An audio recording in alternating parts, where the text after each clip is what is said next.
오늘 성경 말씀은 누가복음 23장 46절입니다. 사람들은 죽음이 임박하면 유언장을 써서 자신이 이 세상에 마지막 남길 말을 준비합니다. 미리 유언장을 준비하지 못한 사람은 죽음의 순간에 유언을 남기기도 합니다. 예수님은 죽으셨다가 부활하셨기 때문에 엄밀한 의미에서 유언을 남기셨다고 보기는 어렵습니다. 하지만 예수님이 죽으시기 직전 십자가에 달려 계시는 동안에 하신 7 말씀을 복음서에 기록하고 있습니다. 그 말씀들의 신학적 의미는 깊고 놀랍습니다. 지금부터는 이 7 말씀의 의미를 묵상함으로써 주님이 십자가의 죽으심을 통해 이루려고 했던 것이 무엇인지를 살펴보고자 합니다. 첫째, 아버지, 저들을 사하여 주옵소서. 자기들이 하는 것을 알지 못함이니이다. 이 말씀은 아들이신 예수님이 아버지께 드린 기도입니다. 그런데 이 기도는 당신을 선대하는 사람들을 위한 기도가 아니었습니다. 오히려 예수님은 자신을 정죄하고 십자가에 못 박는 사람들을 위해 이 기도를 하셨습니다. 자신을 십자가에 못 박는 사람들은 알고 보면 그의 원수들이었기에 이 기도는 원수를 위해 드린 기도라 할 수 있습니다. 주님은 십자가에 못 박히는 순간에 그 엄청난 고통 속에서도 자신을 죽이고 핍박하는 자들을 위한 긍휼과 자비를 거두지 않으셨습니다. 예수님은 자신의 원수들을 정죄하거나 저주하지 않으셨습니다. 오히려 그들이 알지 못하고 그런 일을 하고 있다라고 그들을 변호하셨습니다. 그리고 그들의 죄를 용서해 주시길 하나님께 호소하였습니다. 예수님의 이 기도는 몇 가지 중요한 의미를 우리들에게 주고 있습니다. 우선 이 기도는 구약의 이사야 선지자가 예수님의 죽음과 관련해서 예언한 내용을 성취하는 의미가 있습니다. 이사야는 그가 자기 영혼을 버려 사망에 이르게 하며 범죄자 중 하나로 헤아림을 입었습니다. 그러나 실상은 그가 많은 사람의 죄를 지며 범죄자를 위해 기도하였느니라 라고 예언하였습니다. 즉 고난받은 하나님의 종으로 올 메시아는 죄인을 위해 죽는 현장에서조차 범죄자들을 위해 기도하는 분이라는 것입니다. 예수님은 이 예언을 그대로 이루시고 성취하셨습니다.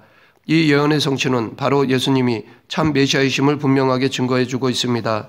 더 나아가서 이 기도는 율법의 근본 정신을 성취하는 의미가 있습니다.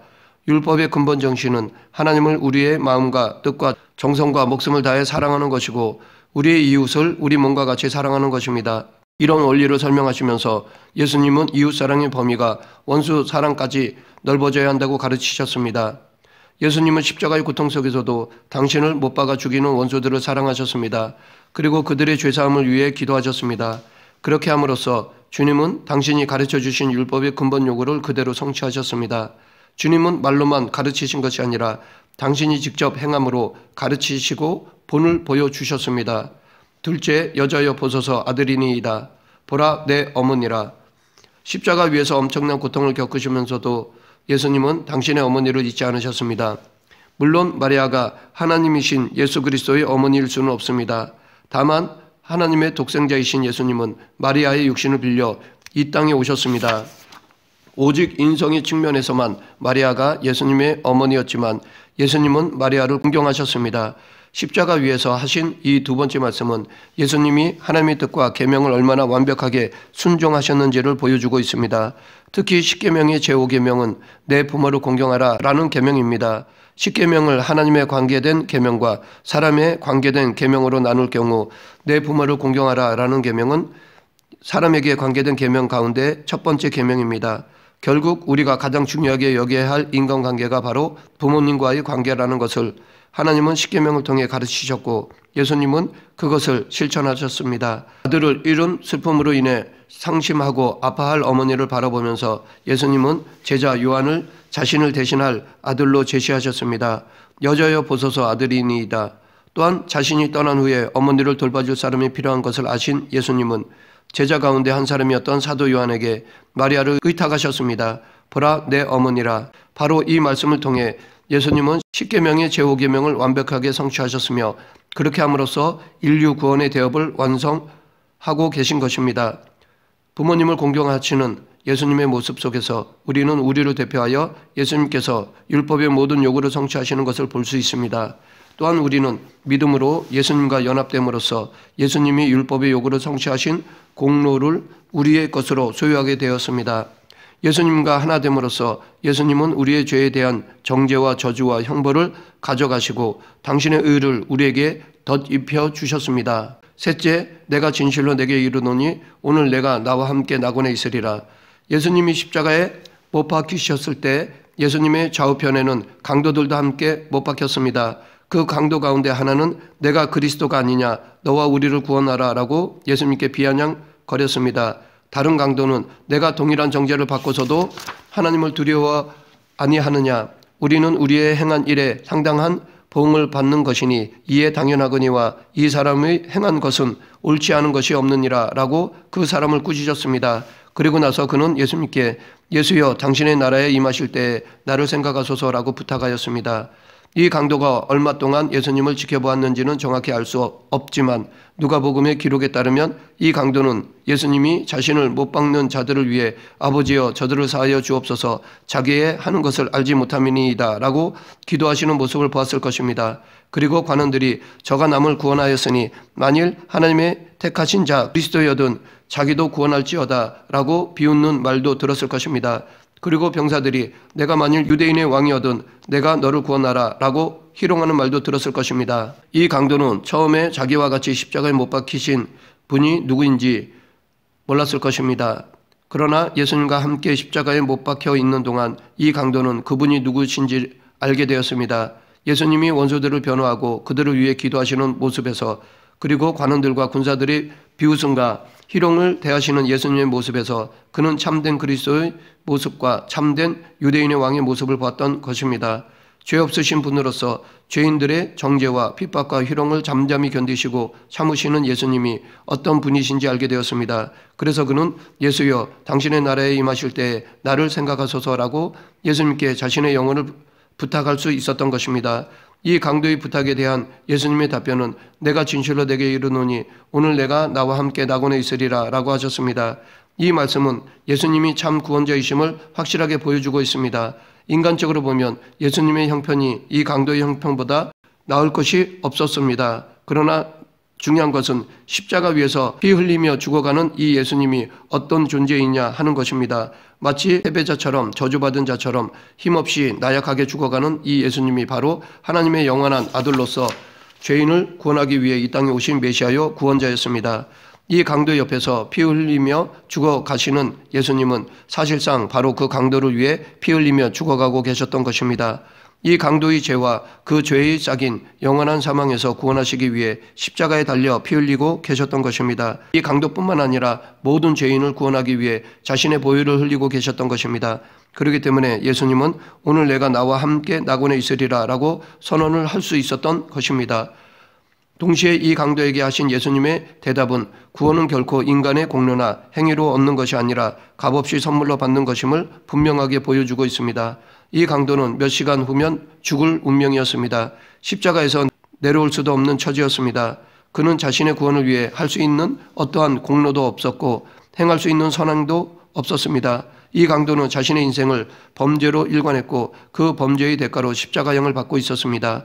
만일 죄인이 죄사함을 받고 구원을 받는 것이 그의 어떠한 공로나 도덕적 행위에 따른 것이라면 이 강도는 아무런 희망도 없는 절대 절망의 상황이었을 것입니다. 하지만 죄사함과 구원은 구원자이신 예수 그리스도가 은혜로 주시는 선물입니다. 단지 죄인은 구원자이신 예수님이 주시는 구원의 선물을 믿음으로 받으면 되는 것입니다. 넷째, 나의 하나님 어찌하여 나를 버리셨나이까? 이 말씀은 예수님이 십자가에 달려 우리의 죄에 대한 총체적인 진노와 형벌을 받고 있다는 것을 보여주고 있습니다. 바로 앞전까지만 해도 아버지로 계셨던 하나님이 이제는 자신을 향해 진노하시며 심판하시는 재판장과 사형 집행자로 서 계신 것입니다. 예수님은 33년 동안 아버지 하나님과 깊고도 긴밀한 인격적 교제 가운데 사셨습니다. 이스라엘 사람이 두려워서 이름도 제대로 부르지 못하는 그 하나님을 아버지라고 부르셨습니다. 또한 주님은 자주 자신이 아버지 안에 그리고 아버지가 자신 안에 있다고 말씀하셨습니다. 혹은 아버지가 지금도 일하시니 나도 일한다 라고 하셨습니다. 아버지와 나는 하나이니라 라고 말씀하셨고 아버지를 본 자는 나를 보았다 라고 하셨습니다. 예수님은 하나님과 상호 내주하는 친밀한 영적 교제를 나누셨습니다. 그래서 예수님은 무슨 일을 하든지 아버지께 기도로 시작하셨고 병든 자를 고치실 때도 아버지께 기도하시고 고치셨습니다. 매일 새벽 미명에 한적한 곳에 가셔서 아버지와 기도 가운데 교제하심으로 하루의 사역을 시작하셨습니다. 특히 공적인 사역을 시작하시고자 세례 요한에게 세례를 받으실 때 이는 내 사랑하는 아들이요 내 기뻐하는 자라 라는 음성을 들으셨습니다. 그러나 이제 모든 인류가 지은 죄를 지시고 십자가에 달리신 예수님에게 더 이상 하나님은 아버지가 아니셨습니다. 죄악을 참아 보지 못하시는 하나님, 거룩하시고 공의로우신 하나님 앞에 당신의 아들 예수 그리스도는 사람들의 모든 죄를 짊어진 죄인으로 서 계셨습니다. 친밀한 영적, 인격적 관계가 깨짐으로 예수님께는 두려움과 공포가 엄습해 왔습니다. 하나님은 예수 그리스도를 마땅히 형벌받아야 할 당신의 원수로 취급하셨습니다. 인류의 죄악에 대한 총체적인 하나님의 진노가 예수님께 부어지기 시작하였습니다. 그 순간 항상 예수님과 함께 하셨던 하나님 아버지는 예수님에게서 얼굴을 돌리셨습니다. 하나님 아버지는 자신의 아들을 완전히 내어버리셨던 것입니다. 이런 고통 속에서 예수님은 절규하셨습니다. 나의 하나님 어찌하여 나를 버리셨나이까. 예수님은 자신을 심판하시는 하나님을 더 이상 아버지로 부를 수 없었습니다. 이 절규를 통해 예수님은 자신이 우리 죄인들을 위해 겪으신 고통과 고난이 얼마나 무겁고 중한 것이었는지를 분명하게 보여주셨습니다. 독생자이신 예수님은 하나님 아버지로부터 철저하게 버림을 받으셨습니다. 그로 인해 말로 표현할 수 없는 공포와 두려움이 예수님의 영혼을 짓눌렀습니다. 하나님과의 영원한 영적 분리를 친히 경험하셨습니다. 이것에 대해 이사야 선지자는 그가 찔림은 우리의 허물을 인하며 그가 상함은 우리의 죄악을 인함이라. 그가 징계를 받음으로 우리가 평화를 누리고 그가 채찍에 맞음으로 우리가 나음을 입었도다 라고 예언하였습니다. 예수님께서 우리 대신 징계와 형벌을 받으셨기에 우리가 하나님과의 평화와 화목을 누리게 되었습니다. 다섯째, 내가 목마르다. 죄악의 삭은 사망입니다. 여기에서 사망은 단순한 육체적인 죽음만 의미하지 않습니다. 죄인이 지불해야 할 죄의 대가인 사망은 요한계시록이 말하는 둘째 사망, 즉 영적으로 하나님과 단절되어 영원히 꺼지지 않는 불못에서 고통당하는 것을 의미합니다. 불모터의 고통은 육체적, 영적 목마름과 갈증을 줍니다. 십자가 위에서 예수님은 지옥의 고통을 당하시고 계셨기에 말할 수 없는 목마름과 갈증을 느끼셨습니다. 그러하기에 여기서 목마르다라고 하신 것은 당시 단순히 육체적인 목마름 때문만이 아니라 영적으로 불못이 가져다주는 타는 갈증을 느끼셨던 것입니다. 즉 단순히 육체적인 고난이 아니라 영원히 지옥의 고통을 당하신 것입니다. 머리에 가시관을 쓰시고 온몸에 채찍을 맞으시며 손과 발에 못이 박힌 채로 높이 들려져서 숨을 한 번 쉴 때마다 사지가 찢겨지는 육체의 고통도 말할 수 없는 고통이었습니다. 하지만 영원히 꺼지지 않는 불못의 뜨거움이 자신의 영혼을 태우는 것을 경험할 때의 그 고통은 표현할 수 없는 무서운 고통이었습니다. 이 고통은 예수님의 영혼에 타는 목마름과 갈증을 주었습니다. 죄 없으신 하나님의 아들, 죄를 알지도 못하셨던 하나님의 어린 양이신 예수님이 우리를 대신하여 정죄당하시고 지옥의 고통을 맛보셨습니다. 그래서 예수 그리스도 안에 있는 우리는 영원히 꺼지지 않는 불못의 고통에서 완전히 해방되었습니다. 우리의 구세주가 우리를 대신해 지옥의 형벌을 받으셨기 때문에 우리는 그 형벌에서 자유로워졌습니다. 여섯째, 다 이루었다. 예수님은 하나님 아버지께 완전히 버림받으시고 지옥의 고통을 직접 경험하심을 통해 구원의 역사를 완성하셨습니다. 죄인인 우리들을 율법의 정죄와 저주, 죄의 권세, 사망의 고통, 마귀의 지배에서 완전히 해방시키셨습니다. 십자가 위에서 예수님은 죄인의 구원을 위해 요구되는 모든 일을 완벽하게 이루신 것입니다. 그래서 다 이루었다라는 이 말씀을 통해 이 사실을 공개적으로 선언하고 계신 것입니다. 그렇기 때문에 우리의 구원을 위해 우리가 무엇을 더하거나 보탤 수 있는 것은 아무것도 없습니다. 예수님이 구원을 위한 모든 것을 남김없이 다 성취하셨기 때문입니다. 우리의 구원을 위해 우리가 할 일은 오직 예수님을 믿고 의지하는 것입니다. 그리고 예수님이 이루신 그 구원의 선물을 받아들이는 것입니다. 우리의 구원은 이미 2000년 전에 십자가 위에서 완성되었습니다. 우리는 믿음으로 그 완성된 구원에 참여하고 그 구원의 기쁨을 누리면 되는 것입니다. 이 말씀은 십자가로 죄인을 구원하시겠다는 하나님의 영원하신 예정과 계획이 성취된 것을 의미합니다. 그리고 구약 성경을 통해 죄인을 회복하고 구원하실 일에 대해 예언하고 약속하신 모든 말씀이 성취된 것을 의미합니다. 그리고 예수님이 이 땅에 오신 목적이 온전히 이루어졌다는 것을 의미합니다. 일곱째, 아버지여 내 영혼을 아버지 손에 부탁하나이다. 십자가에서 예수님은 하나님을 처음에는 아버지라고 부르셨습니다.